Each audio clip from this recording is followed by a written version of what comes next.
Praise the lord, హల్లెలూయా. మత్తయి సువార్తలో ఇమ్మానుయేలు అని మనము చూస్తాం. ఆ మాటకు భాషాంతరమున ప్రభువు మనకి తోడని అర్థం. అయితే ఇమ్మానుయేలు అన్నది ఎలా రాయాలో హిబ్రూ భాషలో మనం చూద్దాం.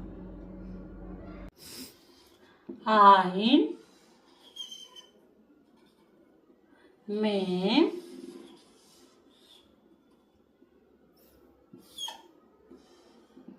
Noon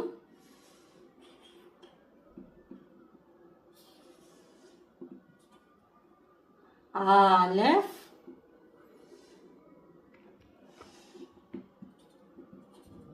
lumped.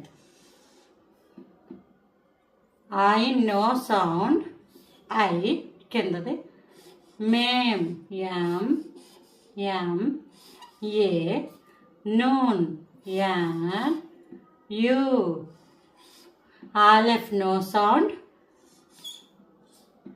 ఈ ఎల్. ఇమ్మానుయేలు.